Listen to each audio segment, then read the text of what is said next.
Hey, beautiful children. I miss y'all so much.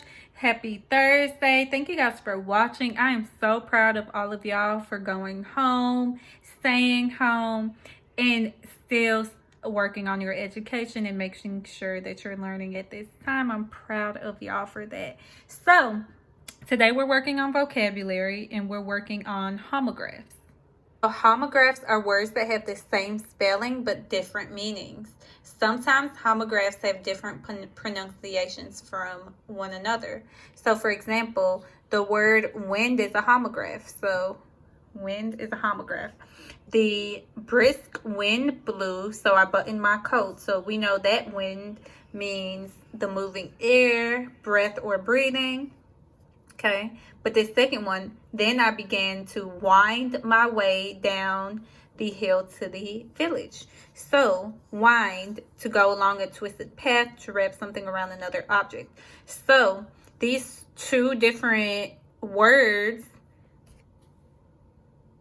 they're homographs because they're spelled the same, but they have different meanings. And also, these words have different pronunciations as well. This is wind and this is wind. And you can see with the little mark over the I in the dictionary that they're pronounced differently. So to find the right meaning of a homograph, read the definitions for each entry, then see which meaning makes sense in the sentence you are reading. So now we're going to read this passage and we're going to find each underlined homograph in a dictionary. And then we're going to decide which pronunciation is correct.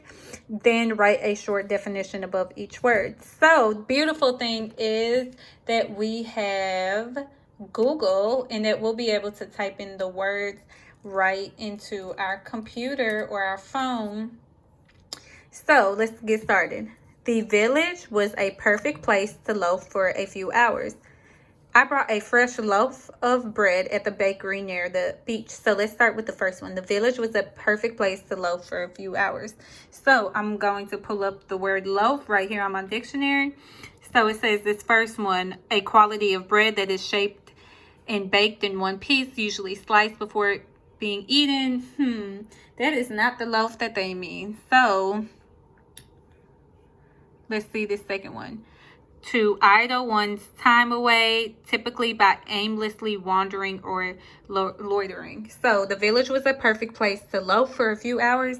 Yes, so let's see how it's pronounced. Loaf. Loaf. So it's pronounced loaf. So I put wander. I brought a fresh loaf of bread at the bakery near the beach. So of course we know that first definition is the best for this one. Right here, loaf, a quantity of bread that is shaped and baked in one piece. So right over loaf right here, I'm just gonna put a large piece of bread.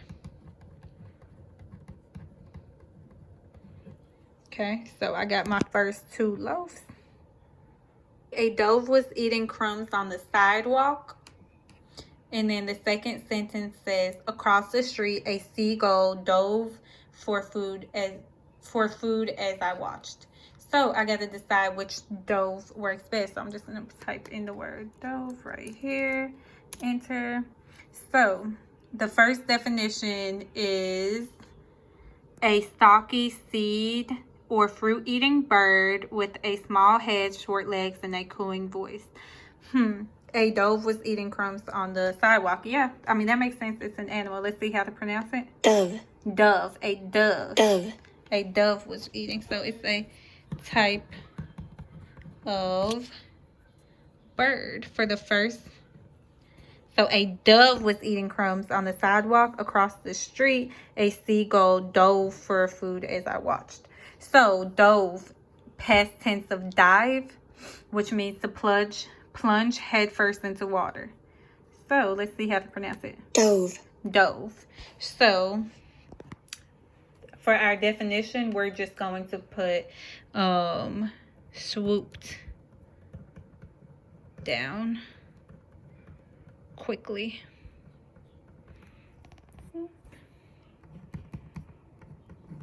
All right. So we got our loaf, we got our dove and our dove and our dove. I'm sorry. Then I brought a present for my mom at the store. I plan to present it to her tonight at dinner. Ooh. So we can kind of already figure this out, but we're going to still put it in our dictionary.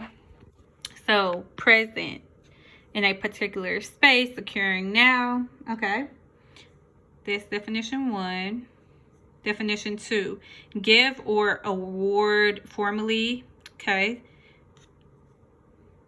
Present. Okay, to give or present. Okay, formally introduce. Exhibit. Okay. A gift. A thing that was given to somebody is a present. Present. So I brought a present for my mom. I'm going to say that's a gift. I think definition 2 works best here. I plan to present it to her tonight.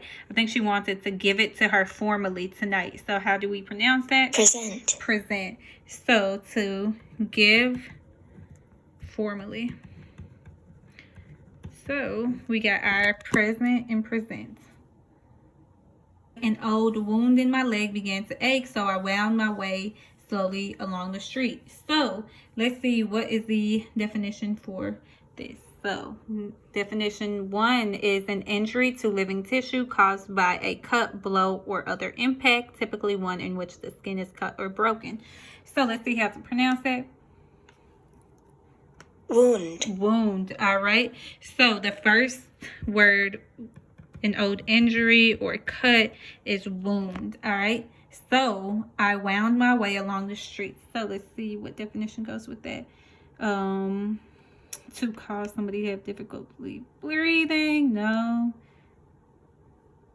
Let's keep going. To move in or take a twisting or spiral course. I think that might be the best definition. So we're going to put that down. We're just going to use the word wandered. All right, so we have figured out the homographs. Even though they are spelled alike, most of them are pronounced differently. And we had to look in the dictionary to figure out exactly how they were pronounced.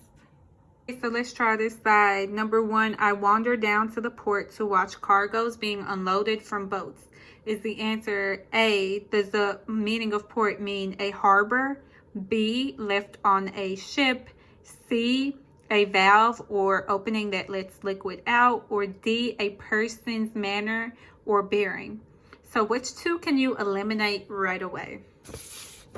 You should be able to eliminate C and D right away because they just don't make sense. So let's X these 2 out. So now we're between A and B. Which one do you think is the best answer? If you picked A, you are correct. All right, question number 2. Your ship looks sound, I said to a fisherman. Does that mean A, a noise, B, in good shape, C, a long, wide body of water, or D, to measure how deep something is? Your ship looks sound, I said to a fisherman. All right, to me, there's only one answer that makes sense. B, in good shape. You should have gotten B, in good shape. And you know what time it is. It's the end of our video. It's challenge time. Your challenge is to answer multiple choice question number 3 all on your own. I'm going to read it out loud to you. Just comment below what you think the answer is. You can comment below, or you can send it to me on TikTok or Instagram like you have been. So question number 3, it has to be, he said, tomorrow we're bound for the fishing lanes. Does that mean A, to leap or jump forward, B, border, C, tide, or D, on the way to a particular place? I'll read that one more time. It has to be, he said, tomorrow we're bound for the fishing lanes. Does that mean A, to leap or jump forward, B, border, C, tide, or D, on the way to a particular place? Y'all, I'm so proud of y'all for trekking along. We're almost at the end of the week. I miss y'all so much. I love y'all. Keep up the hard work. Remember, you can do iReady reading or iReady math lessons at home. If you have extra time, make sure you're reading books.